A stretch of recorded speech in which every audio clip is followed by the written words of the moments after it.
Welcome back to the Alts Podcast. I'm your host, Horacio Ruiz. We bring you industry leaders and creators to give their insights on the rapidly changing and exciting world of alternative assets. Opinions expressed on this podcast by the host and podcast guests are for informational purposes only and should not be considered investment advice. Podcast hosts and guests may maintain positions in the offerings discussed in this podcast.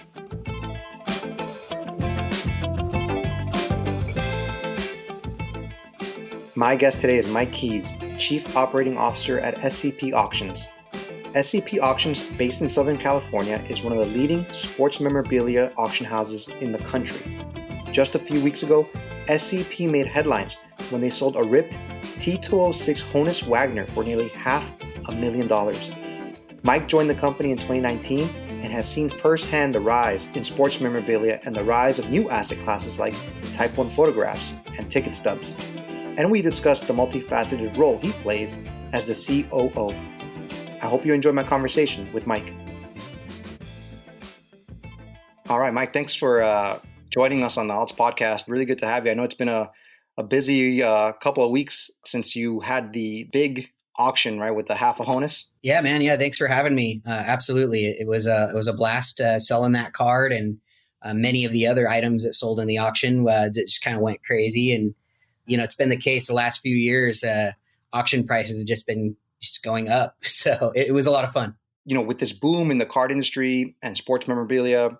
And, a lot of it is from the retail investors or the collectors, let me put it that way, that have this increased way of making money. The hobby is resurging. And then from there, the auction houses have definitely seen an uptick, right? Because they're really kind of a good way of measuring how healthy the hobby is in terms of the prices that are being realized. Oh, for sure. And all of the new segments that have kind of, sprouted up over the last few years, like the alternative asset companies like Rally and Collectible and the fractional investments, it's been a complement to the auction industry, if you ask me or some of my colleagues here. And so, the cards certainly have just gone absolutely berserk, especially when you have low population, high grade cards. We had a couple auctions ago, a 61 set break that was all PSA 9s and 10s.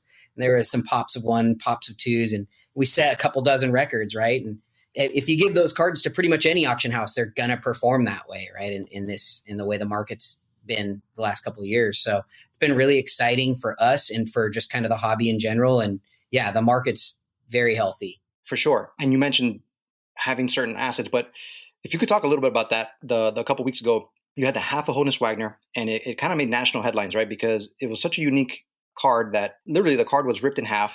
And you really didn't know which way it was going. It was just, it's this holy grail of a card, but it's just half of it. And you're kind of like wondering, what do I make of this? You mentioned you had other great items there. You had some Jordan sneakers as well that I can just recall off the top of my head. But that really was the showstopper. How has it been since that auction? Yeah, no, we've definitely, there was a lot of buzz, during the auction and leading up to the auction. And then, of course, after the auction, we've had a lot of inquiries about the Wagner. The reason we got this half a Wagner in the first place is because we had that restored copy that sold in October for $1.1 million. And so we got a lot of calls, and this one popped up in our emails, right? And we said, oh, what is this? And we call the guy, and we had a great conversation. And one thing leads to another. We do our job on getting him to consign it to us. And we figured, it's probably a low 6-figure card is what we kind of originally estimated. But once we started seeing kind of the buzz leading up to the auction, we were thinking, hey, this thing could go off. Who knows where this thing's going to land? And, it's one of those things where a lot of different types of collectors were on this. And, one of the things that I feel probably helped with the bidding activity was people are trying to build a T206 complete set.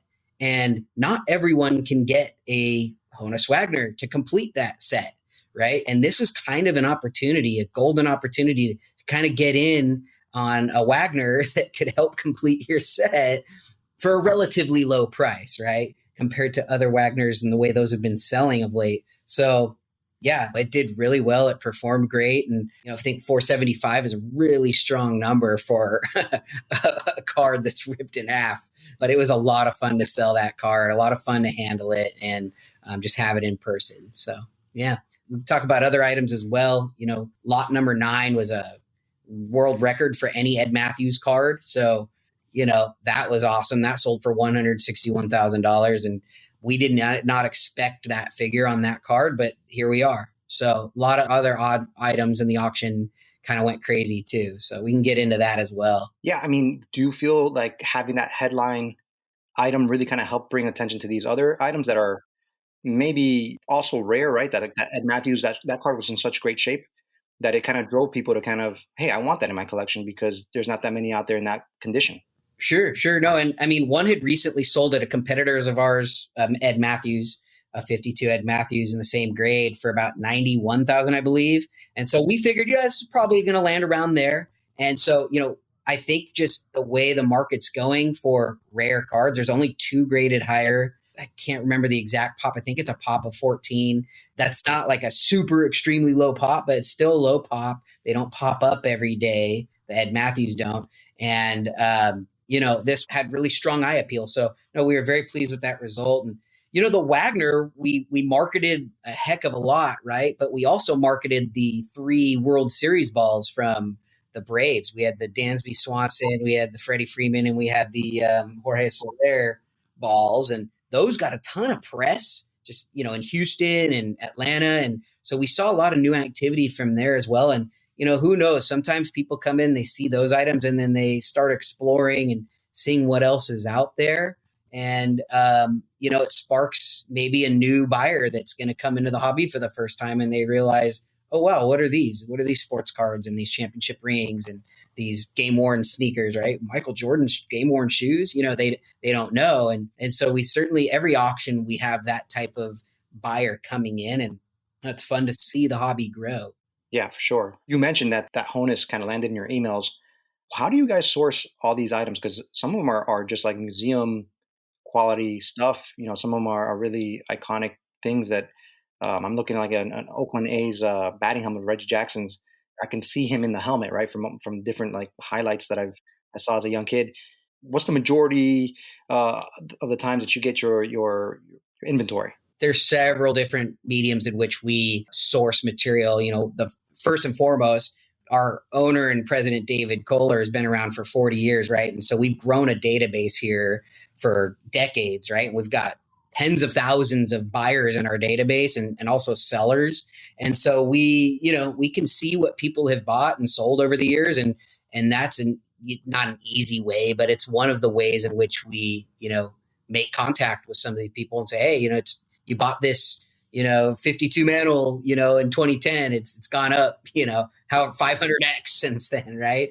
And so those types of opportunities are always kind of the ways we're always trying to reach those people. We also have a full scale marketing team here. And so, warm leads come from our outreach, our consignment outreach. The Wagner that we got, the half a Wagner, actually, that was just from good PR, right? We had that other restored copy that sold, like I had mentioned, and that made headlines. Somebody else, some other outlet picked it up, and the guy who had the half a Honus saw it and reached out, and here we are, right? And he said, hey, I saw you had a Wagner. I have one too. And, and we don't scoff at anybody, right? Because a lot of people had Wagners, right? They think, and of course we're going to take a look, and it's like, hey, you either have one or you don't. And in this case, even though it was a half a Wagner, he had one, a genuine, as it says on the slab, Wagner. So yeah, so those are just a few of the ways we source. We conduct tons of private sales, kind of all throughout the year. It's one of our main sources of revenue here is private sales. And so we meet people that way as well. And so the auction and the private sales kind of complement each other. We meet people through the auction, and then we also meet people through private brokerage. And then, we're able to get stuff on both ends from both of those channels. And I noticed that based on your inventory, right, that you have a lot of kind of inventory from the West Coast. It's interesting because I was doing some research. I see a lot of the auction houses are based in the Northeast, New Jersey. Is there any kind of strategic advantage to being where you guys are? You're kind of sandwiched in between San Diego and Los Angeles. You're in that Southern California area. Sure. I mean, ultimately, being out here is probably, a disadvantage to some, right? Some of our competitors would probably use that against us. But, at the end of the day, it's 2022, right? And we have boots on the ground. We have colleagues that we work with on the East Coast that are in New York City, and we've had them travel to DC for us and travel all throughout the Northeast, right, where the most of the population is located. And we're able to get items that way if people aren't comfortable shipping, right? We provide a shipping label in a lot of cases, right, depending on the value of the items, and we insure everything. So we try to make people as comfortable as possible with popping it in UPS with us, right, and letting us handle the logistics. But if you've got a high six-figure, seven-figure item, right, we'll either have one of our experts fly out, or we'll have one of our experts that's on the ground there, just, contract them to go up and get the item. And so that's how we do it. But one of the advantages, though, that I would say that we have is we're a 20-minute drive from PSA's headquarters, right? And so we have a lot of relationships at PSA. All the auction houses do as well. But I would say it is nice and convenient for us to be able to just hand deliver and drop off and pick up cards and autographed items for authentication at PSA. But of course, PSA travels just as Beckett does. Beckett comes to our office. Steve Grad and his team, they come to our office too and authenticate stuff all the time. So, it is nice to be that close to PSA, but I'd say we technically have a disadvantage. But yeah, we like the weather here.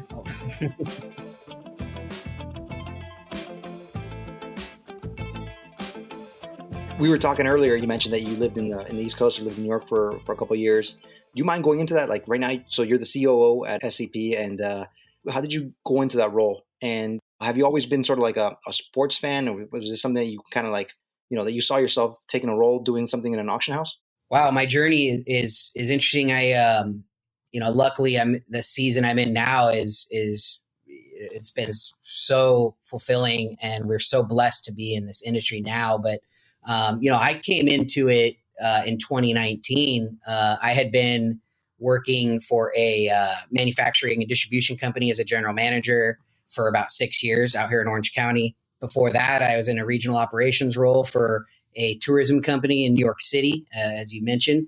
And so I'd always, I'd been in leadership roles. Even while I was in college, I was a shift manager, for In-N-Out Burger. They have one of the best management programs in the world on any corporate level. Really? Yeah, absolutely. And so, during college, I did that, so I've always kind of been in leadership roles. And so whatever I was going to do was going to be in the leadership capacity. But obviously I'm passionate about sports. I'm a huge Los Angeles Lakers fan. I grew up watching the Raiders.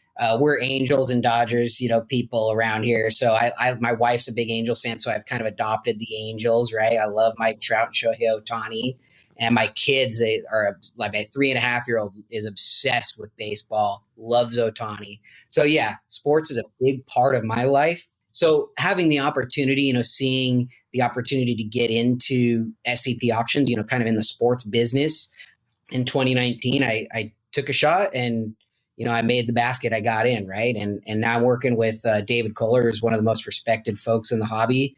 And I've just, absorbed as much as possible from all the folks that have, were here when I first got here. Dan Imler was here. He's a very well-known and respected person in the hobby. Brendan Wells is another, who was our former auction director.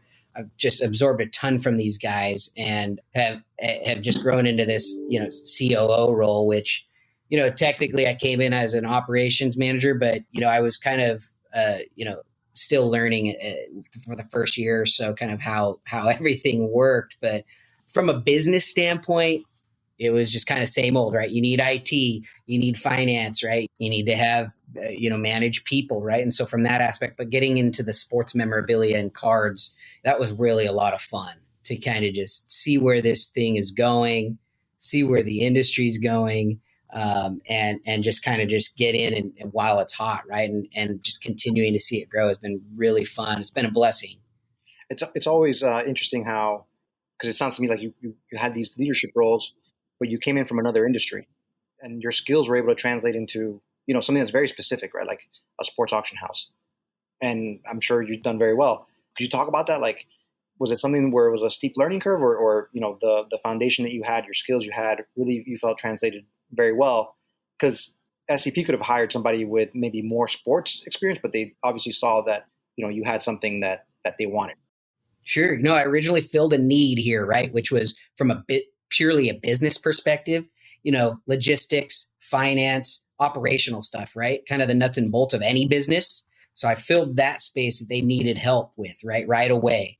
And as I was in doing that stuff, I also was able to having, the knowledge of sports and sports history that I do have. I've, collected sports cards growing up, right? Kind of casually, right? And I've always been a sports fan, right? So that helped, right? Kind of learning the stuff. But the memorabilia and cards and stuff, it's, if you're interested in something and you want to learn about something like sports memorabilia and cards, for instance, I feel if you're passionate about sports in general, it's something that was kind of relatively easy to kind of get into, right? And really, when it comes to sports cards, a lot of it is just data tracking, right? When you're talking about prices and values and populations, and I love that stuff. I love getting into the analytics of it all, and that really helped me kind of just embed myself as kind of just more of a well-rounded sports memorabilia and card expert as I've kind of grown into this role, right? But the operational stuff, right? I filled that need, and that's stuff that I had, an expertise in already, right? And so that was stuff that wasn't super complicated. So it gave me an opportunity to dig into this other great side of the business on the sales side. I wear a lot of hats here, and again, it's just been a blessing. It's been a lot of fun. So as a COO, what is the coolest part of your job? Here, it's handling the artifacts, right? And, some of my favorite items to hold are game used bats. I mean, I never really knew much about game used equipment and stuff until I got here, in 2019. And having handled a handful of Babe Ruth bats and, a 1938 Lou Gehrig bat that we sold for, I think, $715,000 about a year ago. I mean, that piece was so awesome to handle. It's beautiful. One of the first things I do, my colleagues probably think I'm weird, is when we get a vintage game used bat from, the early 20th century, I smell the bat. I love that smell. I love it. It smells like an old cabin or something, right? And I know what you mean because, I collect like vintage football cards. They just have a distinct smell. Like that's one of the first things I do. I'm like, and that's really to me, one of the first signs I look for if it's authentic or not. Like, does it have that smell? That's awesome, man. Yeah. Yeah. Did you see the 70s top super football set we have in the upcoming auction? Yeah. And I actually have, like half of that collection, just not in the same shape or like. That's awesome, man. So that is a cool set. That is for sure a cool set. So what about the other part? What is the most stressful part of your job that maybe isn't obvious to somebody that's looking from the outside? Oh man, stressful. I wouldn't say I try to avoid the word stress, but yeah, I mean, there's some things that are challenging here, as in any business, when it comes to just, you got to do all the accounting and the sales tax stuff that's, popped up over the last few years and with online sales, right? And some of that kind of just nuts and bolts stuff it's not stressful. It's just challenging, and it takes away from kind of the stuff I'm passionate about, right? Which is handling the memorabilia and the cards. And so, once you get spoiled handling the assets, as you guys call them in the fractional space, it kind of just is a bummer to have to do kind of that day-to-day business stuff, right? As you can imagine, but it's part of the job, and every business needs to have those things taken care of. And so, of course, I've got staff here that helps with a lot of that stuff too. But that's probably more challenging, is to kind of actually get distracted by the business side, which is absolutely necessary, rather than being able to handle all the fun stuff all the time. I would think as much enjoyment as I would get holding something that's historic, right? I would be like, kind of like, I hope I don't rip this. I hope I don't mess this up. To me, that would be like sort of the stressful part. Yeah, no, I mean, we're very careful with this stuff. We've got protocols in place, and if a card comes in a holder, that's great. A lot of time, like we have that 1914 Cracker Jack that came in, that was not in a holder. So yeah, that is a little bit nerve-wracking, right? When you're holding this card that's got a crease in it already, and you're like, okay, we got to put it in this card saver very carefully, and we got to get it over to PSA, and so that can be a little bit nerve-wracking. But yeah, no, it's you definitely want to be careful. You don't want to be dropping vintage bats and stuff like that, right? So we're very careful with that stuff. And sure, yeah, that can be a little nerve-wracking. So wait a minute, that Joe jacket, you said it didn't come in like in a top loader? The person brought it in just absolutely raw. So yeah. Okay. Yeah, exactly. Yeah, so we had the raw card here, and we're going, okay, great. We have card savers here, of course, right? So we're like, let's grab a card saver. First thing you do is put it in there, and then you just got to be careful putting it in the card saver too, right? No, I mean, a lot of times people don't know what they hey, I found this, my grandpa had this or whatever, and some people just don't know, right? That's so interesting. Let's talk about the items themselves. You have to be careful, right, with what's being brought to you, right? Because you don't know if it's real or not, or if the provenance is solid. How difficult is it sometimes to authenticate what's brought to you? And then have there ever been times where you're like, I really wish we could put this into our auction, but you can't because you're just not really sure if it's real or not? Yeah, that's a great question. Most of the time, probably I'd say 95% of the time, we're able to kind of nip that stuff in the bud before it even gets into our office, right? And pictures and, paperwork and or lack thereof, right, is something that we obviously would look at before we actually have something delivered or dropped off here at our office. And so we've got, a wealth of experience here with, David Kohler, a couple of our acquisitions guys. We've got Tim Gallagher, we've got Dylan Kohler here. And then we also have, it's kind of a blessing is being in an auction house and having these relationships is we have friends and kind of colleagues that work for Beckett and PSA and JSA, right? And you can sometimes run stuff by those guys ahead of time, right? And hey, I don't want to get this Michael Jordan ball shipped here from New York if we don't have to. Like, what do you think, right? And sometimes we can get those opinions ahead of time before we waste our time and energy. But yeah, I can't think of an item that we had in here that we were like, since I've been here at least, we're like, oh man, it just doesn't. It's just not going to pass the test, right? It's not authentic or whatever, and had to pull it. So thankfully we haven't.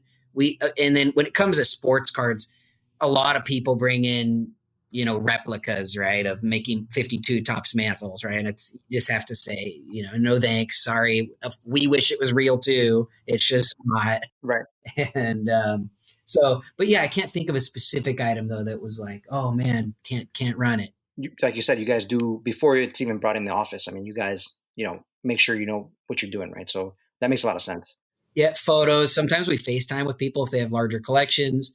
But you can generally get a lot of that stuff out of the way via email right away. You'll know usually, right? And if somebody's got a really sweet like ABA warm up or jersey or something, David Kohler, like I said, our owner, he's got one of the largest vintage basketball Lakers collections in the world. So if there's ever anything that has to do with game worn or anything like that, it's like, hey, Dave, what do you think? And he's very good at spotting stuff, red flags right away. So before it even gets in here, we generally get that out of the way. Absolutely. Okay, so you guys have the items. They've been sold. They've realized these amazing prices, and now the other end. Now you got to get them out to the winners, right? The people who won the bids. How do you transport a $500,000 or $1 million asset, and that's just one thing, one item, right? And you're transporting all these other things. What does mail day look like at SCP once the auctions are finished? Yeah, we're still in full blown shipping mode right now from the last auction. So as payments come in, we ship, right? And for like the half Wagner, right, that's going on an armored truck, and anything that's multiple six figures or seven figure items, we're doing armored delivery service, and there's a lot of services out there that do it, but that's something we just feel like is probably the best method of delivery for something like that for both parties, right? The buyer and us, right? Just to protect everybody. A lot of overnight shipments, right? The less hands that touch something at UPS, the better.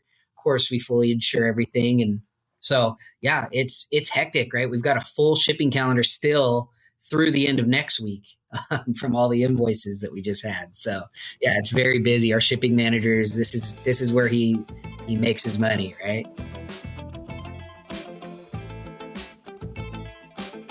Yeah, that when you say just packing it, making sure everything is secure, not going to move around, especially with memorabilia, I would imagine. But yeah, that armored truck, I just get this, it's just funny to me. I usually think of an armored truck being full of bars of gold and a ton of cash. But these cards are they're gold, right? Yeah, exactly. I mean, they're a lot of these armored transports. They're the same guys who are delivering those multi-million-dollar paintings from Sotheby's and Christie's, right? And they're also the ones who are they're transporting, fine wine from all these, wine auctions, and they're also transporting diamonds and stuff. But these cards are now they're fine art. You know what I mean? And they are gold, and so these are super valuable assets that need to be treated as such, and that's what we do.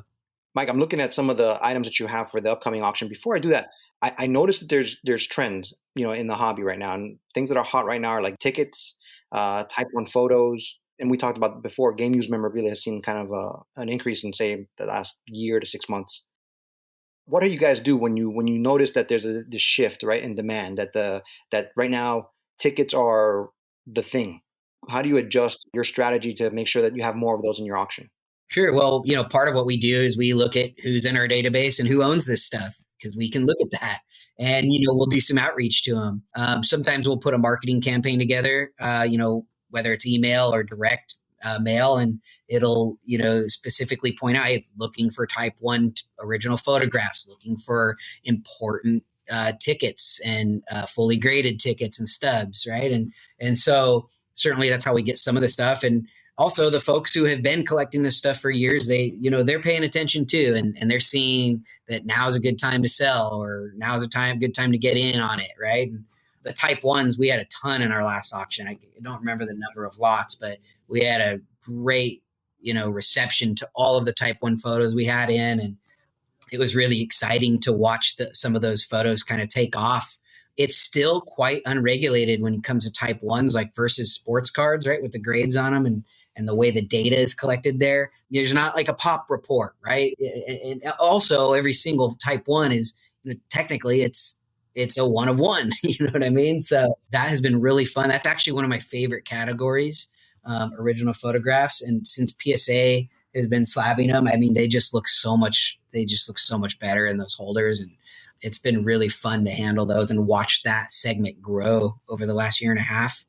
You touched on tickets. Those are super hot right now. We sold that Willis Reed ticket. I think it brought 30 grand. That was awesome to watch. When it comes to tickets, it's what's significant about the ticket, right? MJ's first game tickets coming out here, at a competitor's coming up. I think it's closing this weekend. That's an awesome ticket. It's going to do crazy numbers. So yeah, we love handling that stuff.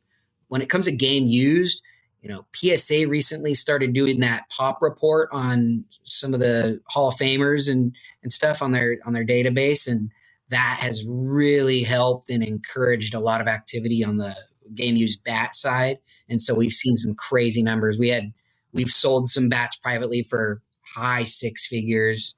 And we've also had a lot of great game used bats in our most recent auctions. That McGuire bat we recently had from Javi Lopez's personal collection, that was a record for any McGuire bat. It brought 48,000 or something like that. So all those segments are growing, and with the sports cards staying hot and continuing to grow, sky's the limit for the rest of this memorabilia, right? I think championship rings are next. Let's go. Let's get those on board too. It's not even so much if you believe long term in it, like, right? Because right now, and from our third party standpoint, right, I could stand there and be like, I'm a little bit skeptical about the ticket market right now, because not all tickets are created equal, and I could see something historic from the early 20th century as opposed to something that happened maybe, I don't know, 20, 30 years ago, fetching thousands of dollars. But in your sense, like, you're kind of just seeing, hey, this is what the market is demanding right now. Let's make sure that we provide this opportunity for potential buyers. Absolutely. Yeah. I mean, just like any business, you're going to want to go where the best possibility for revenue stream is, right? And tickets are hot. So we're going to go after some tickets, right? And so are our competitors. So, when the modern market really started to take off for cards, right? It's like, hey, we got to get some modern cards in here. There's a demand for that, and we need to serve our customers by supplying it. So it's just like any other business in that regard. But, from an investment standpoint, a lot of these assets, as you guys call them, is, that's what they are. I don't think there's ever been a Honus Wagner that has been bought in one period of time and has sold for less in the future.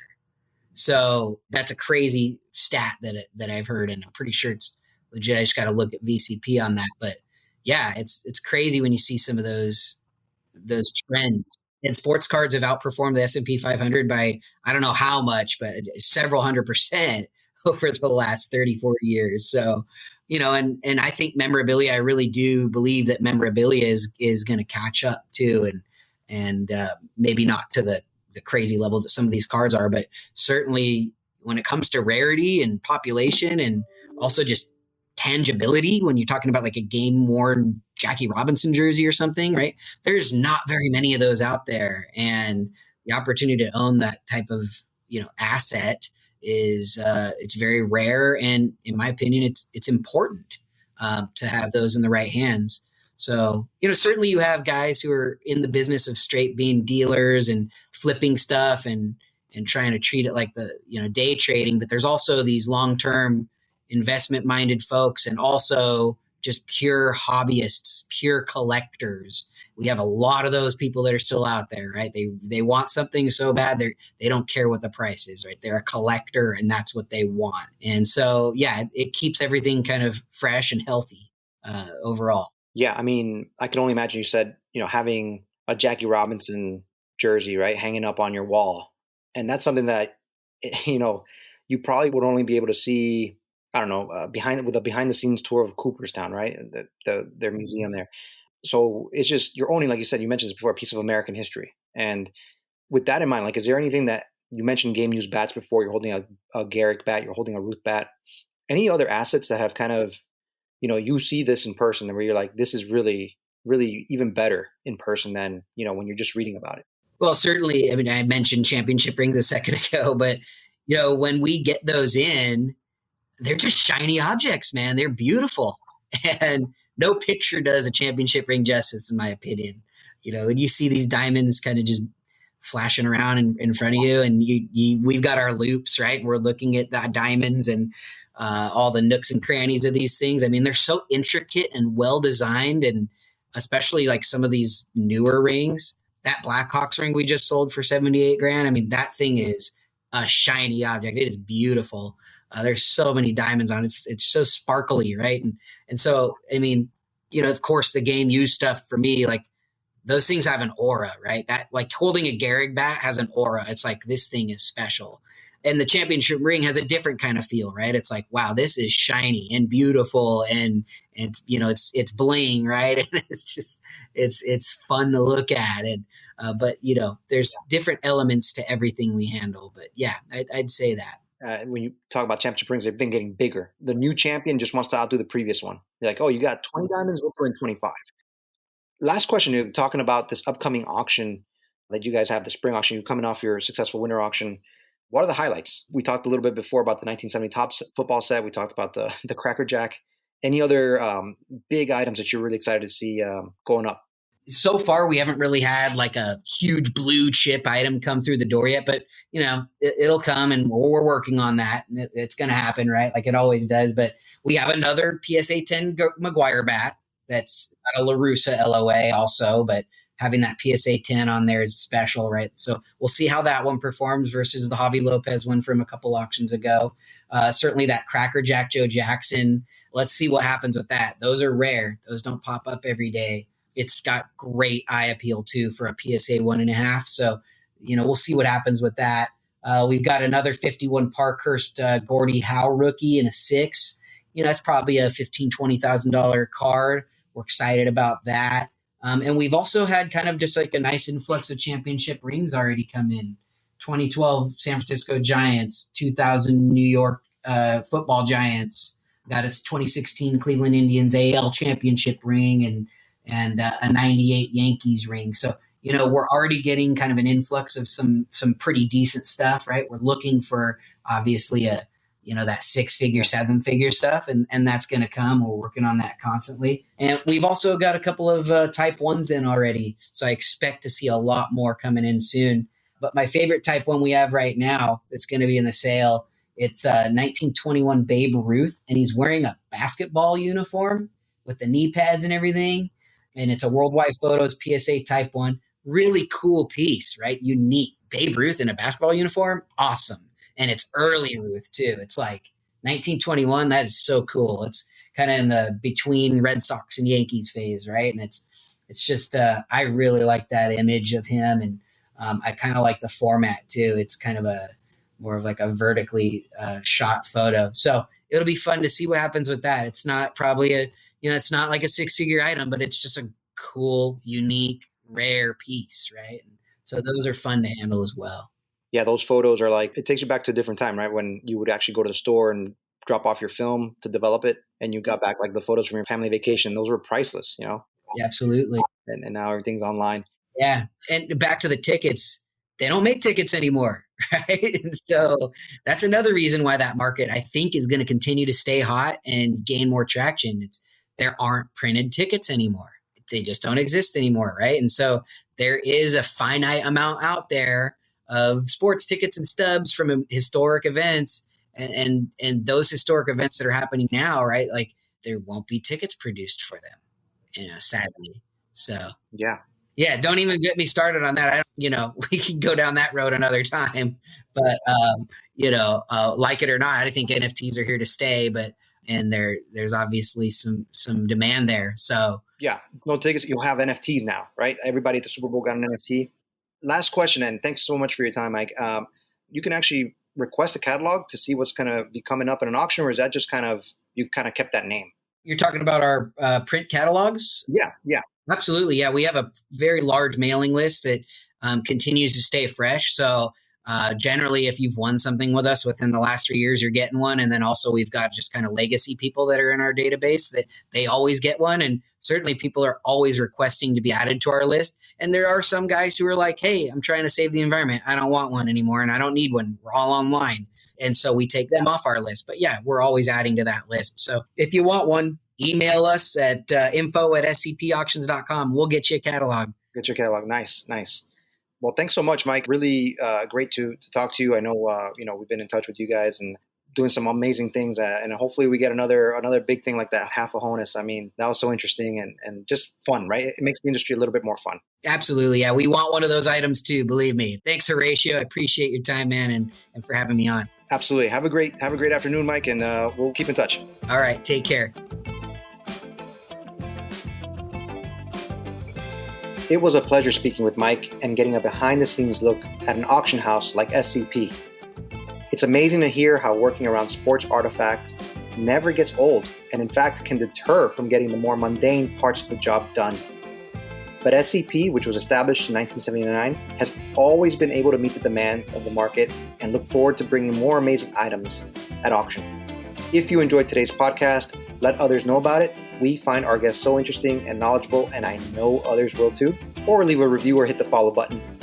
Until the next episode, take care.